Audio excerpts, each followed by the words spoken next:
Hi everybody. I'm going to be doing a little demo here on our first exercise. This is just kind of a fun way to get acquainted with watercolor. So what I have here in front of you is the palette, and you can see all the different wells. I've already put the paint out into the wells, and I'll go into that in more detail later on. Today it's not really essential because we're just going to play. So I have two different 1-inch brushes. You only need one. These were about $5 at the art store, and they're fine. I have a alizarin crimson, a yellow, and an ultramarine blue. I chose these colors because they're good colors for mixing other colors out of, and it just gives you a chance to see what you can do for color mixing as well. So what I'm going to do to start, and I also have my terry cloth here. So what I'm going to do to start is let's just do this. First, I'm going to take the water.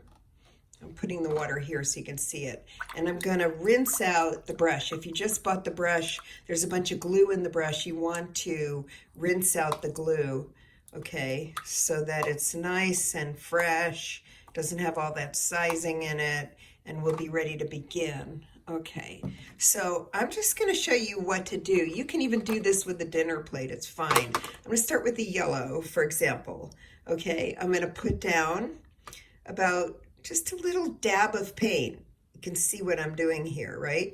Then I'm going to take some water, and I'm going to mix it with the paint in one of my wells. You can also do this on a dinner plate. And you can see that I'm not trying to spread it all over the well. I'm trying to keep it in one general area. I want to create a puddle of paint.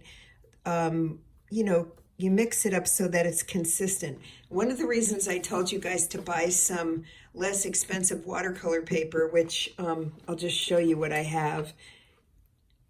I just added that onto the supply list. So if you didn't get it, don't worry about it, but it really helps. I bought this. This was about, I think, under $10. And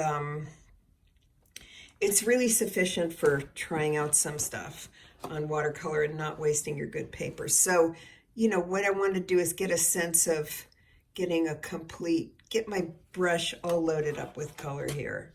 Okay, so now I'm going to take my arches and I'm going to move the palette. I'm going to move the palette out of the viewing area. And when you open your arches, you're going to have a black sheet on top.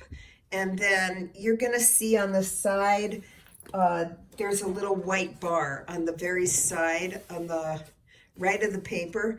You just basically insert like a butter knife or something in underneath this black sheet, and then it will completely tear off this sheet. And that's how you change the paper from, oh, I have a stain on the paper. Oh, well.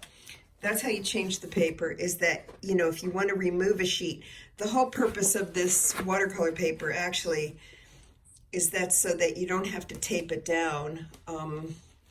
It has kind of an adhesive on the sides, and so it keeps the watercolor paper flat. It doesn't buckle when you add water to it, which will happen with watercolor in sheets. If you bought the sheets, I'll go over, see how many of you bought the sheets, and then I'll go over how to tear the sheets. But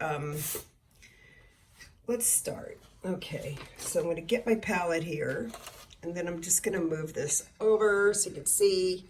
Okay, I'm going to load up a bunch of paint, whatever I can get this brush to absorb, right? Then we go back here, and I'm going to very slowly hit it. I'm going to try to get the whole tip of the brush on here. See what I'm doing? And I'm going to make, just kind of slowly. And while you're moving the brush, you're also creating a little bit of pressure on the brush, consistent pressure, so that it releases the paint onto the paper. Okay? You can see that I have the paper vertically. That's great because it'll give us more area to work in, and you won't run out of the paint. Sometimes if you have a really long area, eventually the water is going to run out of the paint. So let's go with another color. what I'm gonna do is add a little bit of alizarin crimson to this yellow. And here, let me get this in here. I put a little bit of alizarin crimson in to the yellow, and you can see, you know, from grammar school that when you mix red and yellow, you get orange, okay? So I still have enough water in there, depending on how much pigment you add, depends on how transparent the paint's gonna be. But let's try this. Okay, and then I'm going to follow this line as closely as possible without touching it. So I'm going to try to follow this wave and see how close I can get to it without touching the yellow bar. And this is one way to keep watercolor from, this is one way to keep your colors separate when you're in a painting, and we'll go further into that when we do this assignment I have based on an artichoke. As long as this bar doesn't touch this bar, the colors don't combine, okay? So and if they do combine and you, I'm gonna take a little bit of this, I have some of this red paint in here, and I'm gonna mix it into here, and we'll probably get more of a red-orange bar. And if you need a little water, if the paint becomes too opaque, meaning it's not transparent enough, you might want to add a tiny bit of water into it, okay? Just mix it really good so it doesn't get streaky. And then I'm going to do the same thing, okay? And I think I'm getting a really nice, consistent feel to the color and the paint. And what's really lovely about this Arches paper is that it just enables you to put on some really smooth washes, which is in a way what we're doing in a kind of very beginner's way. You can see I have a little paint that had previously spilled on there. But at any rate, every time that now I'm going to go to a completely different color. So I'm going to really wash my brush out. I have two water containers that are identical. These were from mushrooms that I bought at Trader Joe's, and they're fine for holding water. And one is clean. One is clean and one is for my, this one's clean. Okay. One is clean and one is for cleaning my brush. So I'm going to go ahead and pat my brush on the terry cloth, and then I'm going to get some clean water over here, if you guys can see that. Yeah, clean water here, and I'm going to go ahead and do a different tray. And if you have a plate, if you're just using a plate, you can go wash the plate, or you can get multiple plates. Oh, this watercolor's kind of dried up. Well, that's okay. Sometimes when the paint has been laying around for years, like my paint has, it gets dried up, and all you have to do is add water and reconstitute it. So I'm going to go ahead and